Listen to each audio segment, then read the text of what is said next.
আজব একটা ঘটনা দর্শক। রাতে স্বামীর জন্মদিন উদযাপন অত্যন্ত ধুমধাম করে, আর সকালে স্ত্রীর লাশ পাওয়া গেল নদীতে। এই ঘটনাটি ঘটেছে কুষ্টিয়ার কুমারখালীতে। স্ত্রীর নাম হচ্ছে আঞ্জুমান মায়া, আর স্বামীর নাম হচ্ছে আসিফ। স্বামীর বয়স মাত্র 18 আর স্ত্রীর বয়স মাত্র 16। দুজনের ভালোবাসার বিয়ে। কিন্তু এই মৃত্যুর কারণ কি জানেন? আসিফ তাকে হত্যা করেছে? প্রতিবেশী কেউ হত্যা করেছে? না, কেউ হত্যা করেনি। সে নিজে নিজে আত্মহত্যা করেছে, অথবা নিজে নিজে আত্মহনন করেছে। কারণ কি? তার একটা বিরল রোগ ছিল। এটা বলা হচ্ছে উপসর্গজনিত রোগ। আমি জানি না এটা কি ভূতে ধরা রোগ নাকি জিনে ধরেছিল।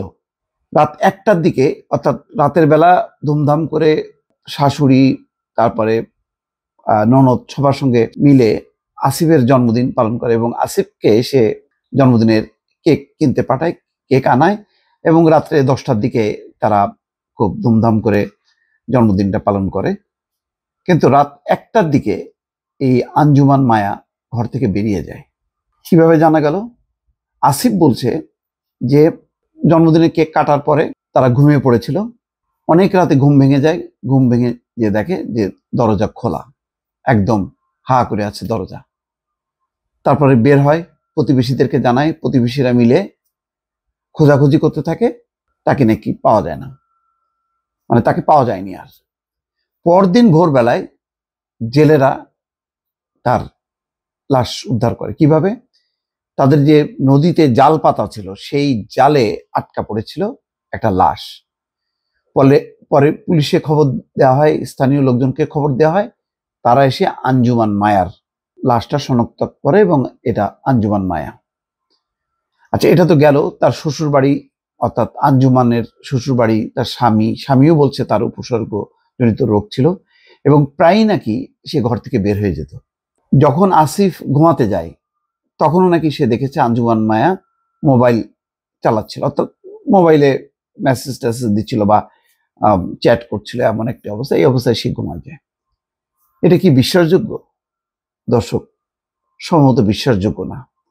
আঞ্জুমান মায়ার পরিবার বলেছে যে এটা এমন কোনো রোগ ছিল না। আঞ্জুমান মায়ার উপসর্গজনিত রোগ, ঘর থেকে বের হয়ে যায়, এমন কোনো রোগের কথা তারা শোনেনি, জানেও না, যেহেতু তাদের মেয়ে।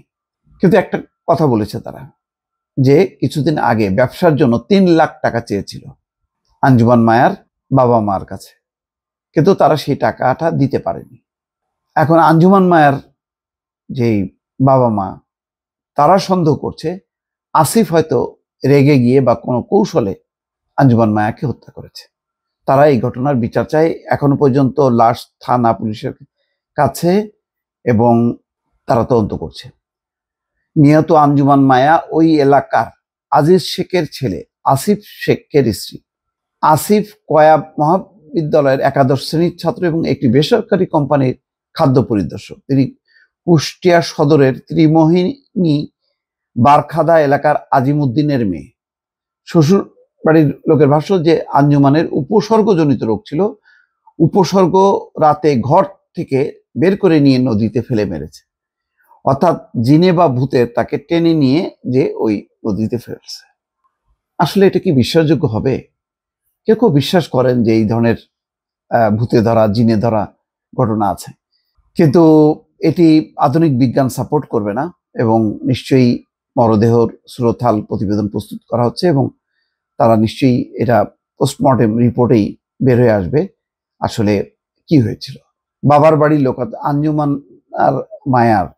মায়ার বাবার বাড়ির লোকজন বলছে যে মানে ব্যবসার টাকা না পেয়ে আঞ্জুমানকে পানিতে ডুবিয়ে হত্যা করেছে তার স্বামী আসিফ।